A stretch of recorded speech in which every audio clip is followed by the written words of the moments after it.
Hola everyone, welcome. This is Teresa Gonzalez with Latinas from the Block to the Boardroom. Thank you for joining me today. I have a very special guest, as all my guests are special, but Nathalie Molina Nino is going to be our speaker, and she is an entrepreneur and an investor and tech globalization veteran who's focused on high growth businesses. She specifically likes to invest in women-owned businesses, but also she has a business called Outcomes Over Optics. And we're going to hear a little bit about that today. But where did this chingona come from? Well, she has an awesome book called Leapfrog, The New Revolution for Women Entrepreneurs. You can find that, and it is a great book to get started on building your empire and to have empowerment for women to start their business. Nathalie has spent 15 years advising organizations such as Disney, Microsoft, MTV, and Mattel, and the Bill and Melinda Gates Foundation. And she started her first company just at the age of 20. So let's get started.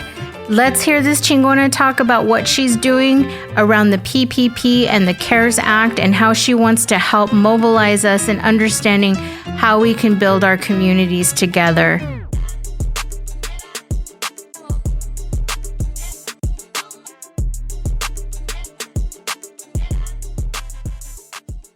Welcome, Nathalie, to Latinas from the Block to the Boardroom. I am so honored, seriously, to have you on my podcast. It's so wonderful to have another voice, I have to say, a Latina that's championing a lot of women of color and specifically in business. And I want to thank you for writing your book, Leapfrog, The New Revolution for Women Entrepreneurs. So all of you out there, if you haven't read it, you need to read that book. It changed my life, seriously. And when I get sad, I think I've mentioned this to you in a post somewhere, that when I get really bummed out, because entrepreneurship is hard. Rough. It's not for the faint. You have your ups and downs. I go back to the book and I look at certain chapters and I'm like, okay, I'm on the right path. You know, I doubt myself. We have those times. And so I just want to thank you. So Nathalie. Hard for everyone, but I would argue that it's even harder for us because it's hard not to have a lot of frames of reference, and we're given messages every day that, you know, we don't fit the mold. And so we need more messages that reiterate that we not only do we fit the mold, we are the mold. Exactly. And I love the first part of the book that says, where you open and talk about your abuelita. And that was very heartwarming because our abuelitas really set the foundation of, and they put us straight, you know, doesn't matter what.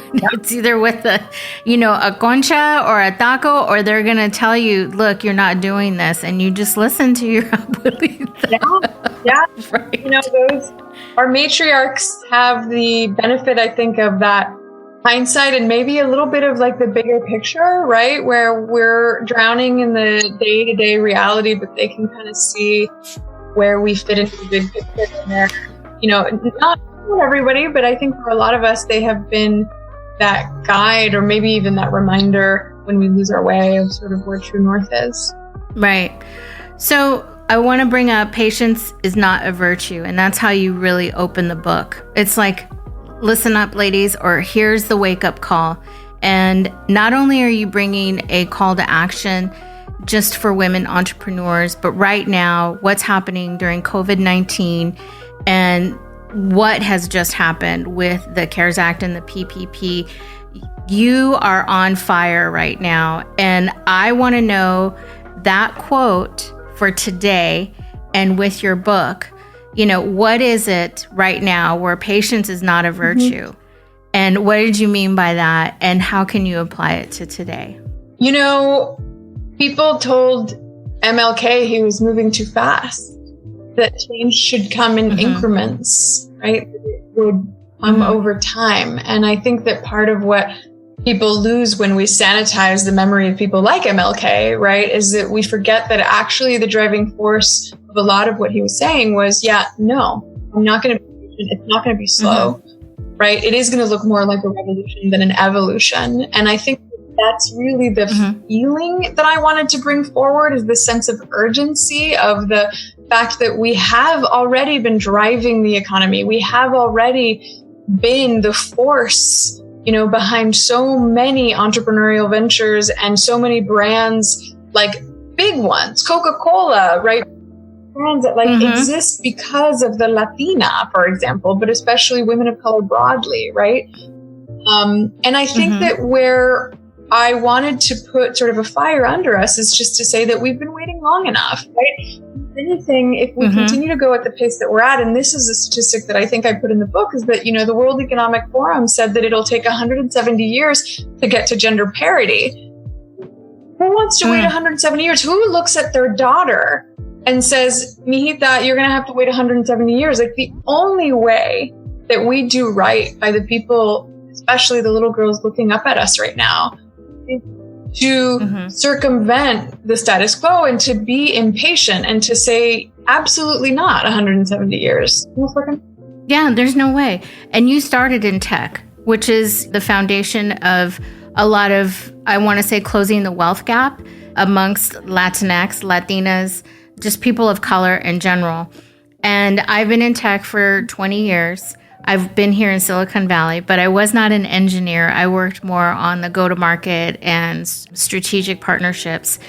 And I've seen a lot that a lot of women were like yourself. You were the only woman in the room at a big table. And when you're amongst the higher executives, you're really not seen as, don't give us your input. You're just kind of here to help facilitate the after meeting somewhat. This is where we're going to set the table and talk. And then later on, it's like you can go back and look up the information and do the follow-up, right? Yeah, the message is clear that this is someone else's table and you're being invited to it. And I think that that's part of what I think needs to shift, is that we must awaken to the economic power that we're actually sitting on top of, right? 63 million Latinos, This is a lot of power, and it's time that we start wielding it. And I think that, showing up at that table like we own the place, or building our own table and choosing who gets to sit at that table, that's the tone and tenor of, I think, what needs to come next. Right. So with that, I saw you on MSNBC, and I heard you talk about where we're talking about building the table. A lot of women entrepreneurs, men as well of color, we're all trying to build that table for us. And as you said earlier, we are the driving economic force in community and small businesses.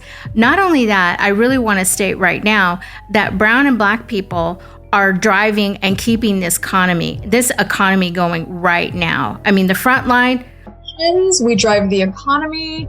When you look at, where the growth is on entrepreneurship, it's in women of color. We're the most entrepreneurial demographic. I mean, it's like no matter where you see whatever the ascendant group is, right, where the future is, either we already represent the majority, we're already, for example, transacting more on mobile, Latinos are, than anybody else. We're either already sort of there and in a position of power, or if you look at where the trends are, which is the group that is growing fastest, it's us, which means that for the future, right? And so no matter how you slice it, we are in a position of so much power. So with that, how did we lose our power in the negotiating aspect and getting the funds that the communities desperately need to keep their businesses going? I made a post on Instagram about the percentages that you presented on MSNBC when you were talking about how we were not given any of the distribution of funds. We were not asked to be at the table when that whole bill got passed. And now there's a second CARE Act, or you're going to have to correct me on this, and a fourth package coming forth for us to receive money. But yet we are dying on the vine. And I was DM'd a couple of times like, Teresa, how were we not asked? Tell me what happened. And someone else told me, well, I got my funds because she owns a dog washing shop in the community, and that's her business. And she said, yeah, I got the money, but I can only get the loan if I prove that I had X amount of employees. So it's 75% of the money. Otherwise I get X. And she's like, it's so complicated. It doesn't even make sense to me. She's like, I don't even want it because I don't know what to do. So can you set that straight? Because there's other messages too. They want to know, like, how did we not get asked? How come it's so difficult? And what do we need to do? The how come we didn't get it, I think, is a reminder of how much work there is still to be done, not just to, for example, narrow the wage gap and the, wage inequality, all these things that in some ways are almost like they're band-aids to the problem, right? When we pause of, well, hang on, why was there inequity to begin with? Why was there, why are these systems even in place? Why are there not more, women and girls in STEM? When I was starting in engineering, we were getting close to 40% of women in engineering, and somehow it nosedived. Now we have half as many women graduating in engineering as we did when I was starting. We're going in the opposite direction. Right. If it wasn't for the work of amazing people like Kimberly Bryant with Black Girls Code and Reshma Sajani and Girls Who Code, we would be even worse off, right? And so I think it's going back to the systemic structures. And let me be really specific. Systemic structures like, we already know, and we have known for a long time, that communities of color tend to get rejected to rates that are like sometimes twice as high as our white business owner counterparts, right? That information has been there for years, and we haven't acted on it, and our leaders haven't acted on it, and we slept on it. And so what happens is now that came back to bite us in the ass, quite honestly, right? Because the first thing that happened, and those of us that looked at the legislation right when it was passed, and then before the applications opened on Friday, I remember, Thursday night was probably one of the worst days of my life, I would argue, because I'm looking at the documents, I'm looking at the application, I'm looking at the legislation. But somebody was telling me about a Marvel comic where the superhero is, the curse is that they see what happens next, right?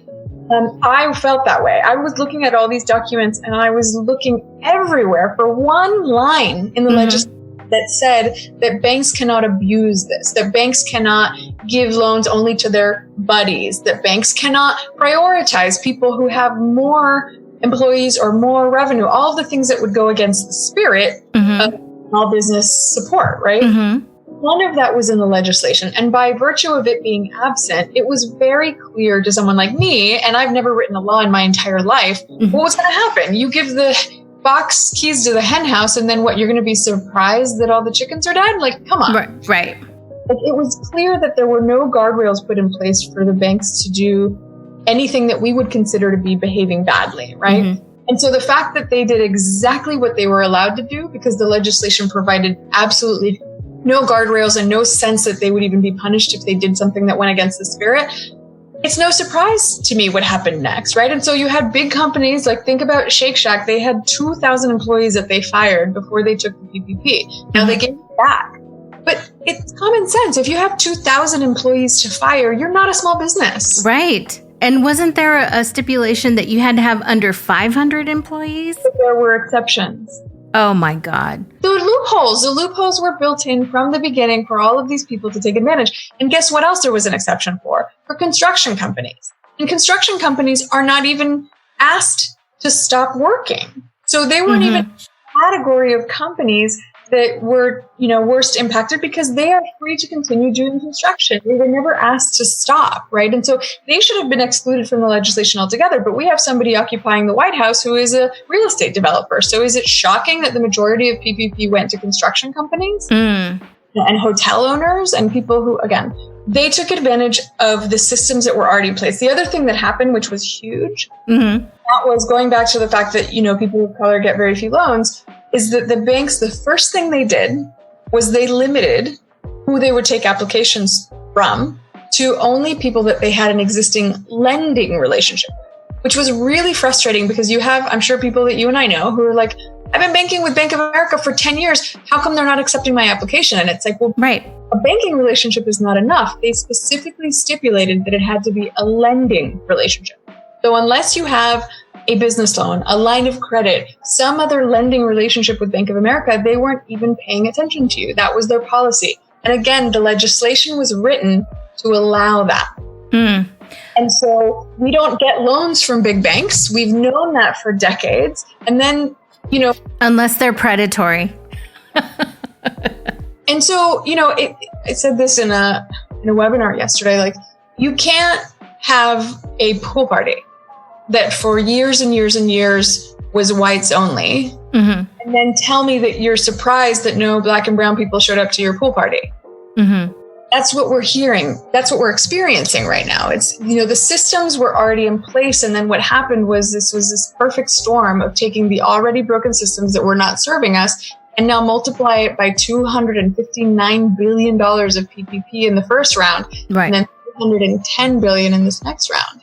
And so, we tried, for example, we were putting pressure, of course, on the Democratic side to say, look, in the next tranche, which was going to be $250 billion, of the $250 billion, Nancy Pelosi and Schumer put a statement out when they started that negotiation saying that they wanted to take 125 of that, and earmark it for small local banks and CDFIs, which are these, local banks that are there to serve, people of color and women and veterans and people with disabilities.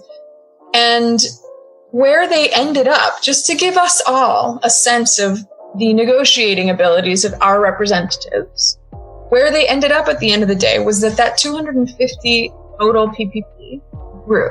It grew from 250 to 310. The 125 that they were trying to get earmarked for us shrunk to 30. What? 30. Wait a second. I don't get that. How does it shrink? And how is it that Nancy Pelosi, the Speaker of the House, I know she can't pass a bill all by herself. And I have to say, Nancy's a legend, right? We have so much to be grateful for our leadership. Absolutely. But I also think that part of, being a good constituent is to hold our representatives accountable. And that was absolutely an incredible failure of negotiation. And I think that part of the reason, and by the way, the media stuff, the MSNBC stuff, thank you for your kind words. But I have to say, it's my least favorite thing to do. But I got to the point where I was in the rooms with folks trying to influence, and I saw that they didn't seem to understand how life or death critical this really was. And I thought, okay, well, we're going to have to go to the press and we're going to have to make them feel the heat, right? And one of the things that I really felt was disappointing was that on the first day of PPP, so the day that the applications opened, which was chaos, there was not a lot of clarity. The application was confusing. None of the banks were ready. They didn't have their systems in place. On that first day, at the end of the day, now I'm in California, so it was probably, definitely end of the day on the East Coast. Nancy Pelosi does a press conference, and there was a number of different press pieces that covered this. Right. I know how this is. You've got a few minutes with the press. You got to pick your battles. You decide which are your talking points. What are the top priority things, right? One of the things that Nancy Pelosi decided to talk to the press at the end of that day, and just to give you a sense of where, from my perspective, I'm looking at what happened that day, and I'm seeing that $3 billion of PPP was distributed in one business day. And I'm also, now I don't have the data, but anecdotally, I have a pretty big network, and I'm seeing that no people of color are getting these loans. And I'm going, okay, this is a nightmare. This is exactly as I thought it was going to be last night when I was reviewing things. And I'm outraged. I cannot believe that As we all should be. And I cannot believe, this was only day one, right? $3 billion. But I'm already seeing the signs that, holy crap, we might end up spending $259 billion in small businesses, and we're going to be locked out of it. So if you ask me, what could possibly be more important than that, right? So then our, representative is in front of the press, and she's choosing to, talk about certain things that she knows have to be fixed with the legislation. And one of the things that she chooses to talk to the press about that day, Friday afternoon, at the end of the first $3 billion of distribution, was the fact that venture capital was disappointed that they were not included in the legislation. Oh, God. And that they were advocating for having VC-backed businesses have access to PPP. Of all of the things that our representatives could be outraged about and could say, and that day Nancy said she's going to work with Donald Trump to see what she could do to advocate for the VCs. Of all the things you're going to talk about, that's the thing you're going to talk about? Wow. And that's what the onus is on us to make noise, right? Absolutely. I'm not going to shut up about it. That's why I want you here, because when I put that picture on my Instagram, I had questions. I had put it on my Facebook, and people were just asking me questions like, how is that percentage so high? How do they know? Why are they not getting it? Well, they have to put their money somewhere, right? Why aren't the banks reaching out to them? And you said it clearly. They don't have that lending, quote unquote, relationship with them, taking out money, because we don't want to be risky in finance. Would you say that the community is very conservative about their money because we only have so little of it? And would you say that the community having to take out big loans and having that banking relationship is really something that they don't want to take the risk? They'd rather just have a secure cash and conservative mindset for their business. And do you think the banks shy away from that? Or I want to understand, because I bank with a small bank here, and I asked for a line of credit just to get going to help me for the rest of the year. But it was on credit. It wasn't a loan. It was just through the credit. And that's sustaining all my platforms. But at the same time, I'm not taking out $50,000 in a loan. So is that the deal? We have to be taking out these big loans because they make the money on the loans. And if they don't see us as money generating type of entity, which we are, by the way, for putting all our money in their bank, that they're not going to come to us for that? No. I'm really confused on that. And I think a lot of people are too. I mean, I here's the thing. It's like, I don't want the lesson that we all walk away from, that what could we have done to be and exist in the world differently for the system to not have screwed us over. The lesson is the system needs to stop screwing us over. Yes. There's been legislation that was written that said that you prioritize the people with the least amount of revenue and the least balances on their bank accounts because they're the ones that are least likely to survive this, right?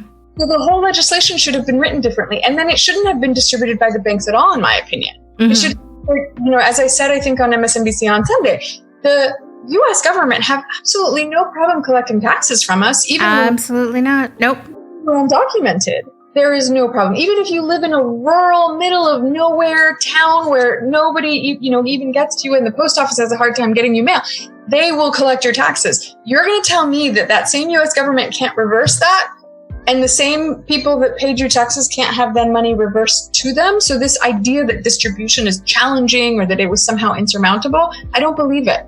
And so that's why I don't want the takeaway to be like, we need to be different. The system screwed us over really hard, and we have to make sure that doesn't happen again. Now, if you ask me separately, does, for example, the Latino community or communities of color, are we more conservative with our money? I would argue no, because I cannot think of anything that is more risky than starting our own businesses. And we're starting businesses at faster rates than anyone else. And so I don't know that we're risk averse. I think that we take different kinds of risks. And, we're working, I think you alluded to this, right? Because we're working with a different deck of cards. And so we're going to take risks that look different.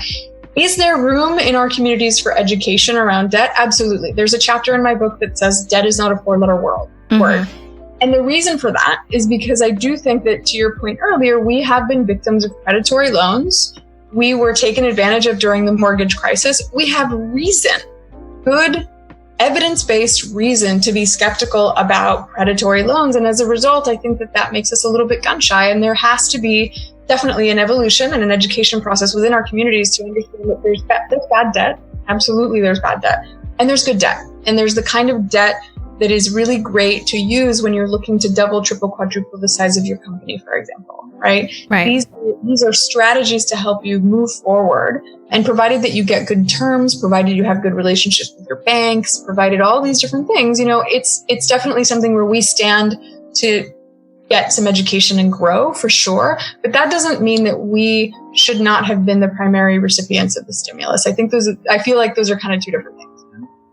Okay. No, thanks for clarifying, because I get confused about how, my friends that have their own small business, they're getting the money, but they don't, or they never hear from their bank. And yet they had a loan with their bank, but they're still not reaching out to them saying, hey. So it's super confusing right now for a lot of people. Simple bias, right? The Yes. same studies that say that we end up paying higher interest rates, that we get rejected more. Those same studies indicate, for example, back when we used to handshake. Yeah. What's going to be the new norm now? There was a more qualitative study that came out in the Washington Post about the more soft things. So there's hard things that you can measure, like interest rates and rejection rates, right? But then there is a study that came out, and there are multiple of these, around how often, if you're a Black business owner or you're a Latino business owner, they shake your hand when you walk into the bank. How often they ask you for additional things to qualify for a loan that they didn't ask somebody with the exact same qualifications, but who was white, for those additional pieces of paperwork, right? There is a sense that, there's no question that bias is at play. Yeah. Well, we got to get more of our folks in the areas, as I've said in previous podcasts, into the industries that we don't have a lot of representation, to start building that trust factor, for one. And two, so we can start to help the communities more in defining a strategy around our businesses, our healthcare, our houses, how we develop our education. There's so much. So I feel that a lot of people are afraid to step into that arena, or they're stepping out of the arena. And right now, it's such a time and a call to action for us to really, I want to say, close ranks, come together, put the bullshit aside about Puerto Rican and this and that or whatever. This is too much of, we're all in this together, and we're not. But we can be if we do close those ranks. And I feel that a lot of women, a lot of Latinas I see, they are coming together. On my last podcast, Irma Olguin Jr., who does Bitwise Industries out in Fresno. Her get her PPP because her bank was being unresponsive. And in the end, we managed to find a way for her, but her original bank ended up coming out of the woodwork and coming through for her, which was great. But this was yet another example of someone doing amazing work. She is amazing. Yes, amazing. Top of the list. Whoever the hell I don't remember who the original bank that finally came through for her, but whoever they were, she should have been on top of their freaking list. And yet she was out there looking for a plan B and a plan C because she had to, because she's a good founder who's thoughtful, and, she's not going to rely on this unresponsive bank that she's not sure, whether she's getting priority or not. So she did the right thing, and if that hadn't worked out for her, we would have figured out another way for her. But to your point, because we closed ranks, because we're helping one another, and because, I called in every favor from every banker I have ever known. Banks that are saying that they'll only take from their lending customers, there are a handful that have decided to make exceptions because I called in favors. These are things that shouldn't be necessary, but they're what we're doing just to get through right now. Well, I see you at some point being up there with AOC. We need you somewhere in the legislation where you can talk through this stuff and say, hey, you understand the money, and, just get up to speed on the bills. And we need more champions in the House and in the Senate. That there's just no way around it. We need more folks to be political. And I think this is what I'm trying to get at, is our businesses are political. We have to get out there and vote. This is something we can't stay quiet about. We have to do the Cersei shame out to all those banks and just kind of say, hey, we can't do this anymore. We can't stand on the sidelines, and everybody has to come together. And before I wrap it up here soon, I want to hear a little bit about your optics, your O3. So outcomes over optics. That sounds really amazing. Can you give us a little snippet of that? Sure. It's O cubed, and it stands for Outcomes Over Optics, and it's basically the name of my family office. And so my personal advising of startups, my personal investing of startups, even my political work, right? So I'm very involved in the Movement Voter Project because of your point, right? I don't necessarily see myself as a lawmaker, but I definitely see myself having as much influence as I can from the private sector. So there's an organization called the Movement Voter Project that is helping to get especially communities of color out to vote and to be mobilized to make sure the next election goes our way. So every piece of work that I do, be it political, be it my investing of startups, even, the book that I published, obviously Leapfrog, it all falls under essentially my family office. And I decided, when people ask me, what is the criteria that you use? Are you an impact investor? Are you a gender lens investor? People want to kind of put it in a box. And what I used to often say to people when they asked me what sort of investing I did, I would explain that I do a sort of investing that I call, outcomes over optics, where there are a lot of people that'll put a pink logo on something and say that it's good for women, or they'll, slap a green box around it and say that it's, for the environment, right? There are a lot of people that do impact washing or greenwashing, or I call it, right, pink washing. Pinkwashing, yeah. I don't want to do that. I would much rather invest in businesses and in projects that are absolutely creating real outcomes, even if it's not something that is splattered all over the newspapers and everybody doesn't know about.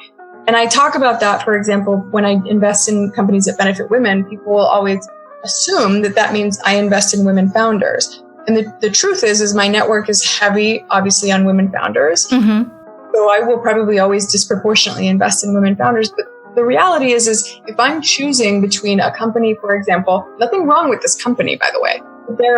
I have limited time and limited resources, and so I have to make choices. And if I have to choose between a company, for example, that is woman-owned, that has developed a new kind of nail polish, for her, but I'm choosing between that and, say, two guys that have possibly found the cure for breast cancer, I'm focused on outcomes, right? So while a woman founder who developed a new form of nail polish might look good because it's a woman founder, right, in my annual report or in the press, two guys over here in a pharmaceutical company might not be as sexy. The fact is a cure for breast cancer, in my view, making more of an impact on women globally than a new kind of, nail polish. And so, forced to choose between those two options, I'm choosing this one over here because it's going to produce real outcomes at scale to the tune of maybe billions of women being helped, right? And that's it. Yeah, absolutely. I mean, breast cancer still, we haven't found a cure. No, and I'll tell you, that isn't normal in our industry. A lot of the times, most of the funds, for example, that focused on helping women, they're actually focused only on women-led businesses. And I think that that's good. It's necessary. Every investor has a different thesis. Every investor does it a different way. I just happen to focus on maximum impact at scale. Right. And I love that. So that's a great opportunity for everyone to look you up and to see what you've invested in. Are there companies on the website that show what you've invested in, or? My favorite company is one that is going to launch hopefully at the end of this calendar year. And it's been in stealth mode for a really long time. It's in the reproductive health space. So I don't necessarily disclose to everyone that I invest in, but this one that's coming up at the end of this year will be probably the most public thing that I've ever been involved with. And I'm really excited because, especially at a time like this, when a lot of women's health is being restricted and people are taking advantage of things like the pandemic, right, to restrict further, being very active and vocal in the space is really important to me. I'm on the board of the National Institute for Reproductive Health as well. And I think that especially women of color and Latinas, even Latinas, according to the last statistics that I read, and I was actually on CNN talking about this last year, even among Latinos who, as a personal choice, would not choose abortion, for example, and don't agree with as a personal choice, are not, for the overwhelming majority of Latinos, do not agree in enforcing that choice on anyone else. It's a personal choice. And not agree on the idea of legislating and forcing other people to make the same choice. They understand that it's a personal choice and they wouldn't reverse Roe v. Wade. And I love that. And I love that our community is pretty cohesive in that way. And we just need to be more vocal about it. Awesome. So there you are, folks. And Latinas are making it happen again. I keep saying this. We are pushing the envelope. We are helping the communities. I'm saying we have the men out there too that are co-pilots as well. That's what I'm going to say. There are co-pilots. They can be more of them. But, we're not taking shit. We're just moving the dial, and we got to keep going, and don't stay quiet about this. Your community and your business matters, with everybody coming together, closing ranks, and hold your bank accountable. I think it's important to hold your bank accountable. And so, Nathalie, we're going to find you on social media, correct? Some of them have character limits. So on Twitter, they wouldn't take my full name because it's too long. So Twitter, for example, I'm Nathalie Molina, and Nathalie is with a TH. On Instagram, I'm Nathalie Molina Nino. It's the full name, right? But yeah, either way, people can find me. I'm super easy to find, especially these days. And I will say this, the money might be close to running out on the PPP, but if anybody listens to this in the near future, there will be a stimulus 4. And there will be a replenishing of the PPP program. So even if you apply right now and you go to all the trouble of filling out the paperwork, everything else, and you find out that the money ran out, there will be a replenishing of that program within, we don't know if it's going to be weeks or what, but there will be a replenishing of the PPP, which means that if you complete the application process, you might be in a position to be first in line for the next tranche. I would encourage anybody listening not to be discouraged. Yes, we're not getting access, but part of the reason we're not getting access is because we don't have the knowledge. And there are plenty of resources to help you fill out those applications. I am posting a lot of them in my social channels and in my newsletter that I'm sending out multiple times a week. Where can they find your newsletter so we can have everybody sign up for that to get that information? Absolutely. So my book website is leapfroghacks.com. Mm-hmm. And I believe that even if you just go to my personal website, nataliemolina.com, same thing. I've got it so that it's an emergency little pop-up that pops up and says, if you're a person of color who owns a business and needs help in the crisis, sign up. And I'm sending these out as often as I can because there are new resources, grants for businesses, all sorts of things popping up every day. I'm personally restricted in what I can say about some of them because I'm judging some of them. So I'm a judge, for example, on the grants that Facebook is giving out. I'm a judge in the grants that Salesforce is giving out. And now there's a new one that Booz Allen is giving out that I think I'm going to participate in as well. But it doesn't stop me from telling people about them and encouraging people to apply, right? Yeah. So yeah, we need to be spreading this information so that more and more of us know about it. Yep. And those links are available through your website, through your newsletter. So if you sign up, the newsletter page will pop up. It will give you tons of information. I've already received the first newsletter, I believe, once I signed up, and there is a ton of information there. And I am posting all your stuff as well because it's so important financially for us to get our footing back because we have stepped back a few feet during this crisis, and it's going to take a long time for us to rebuild that foundation.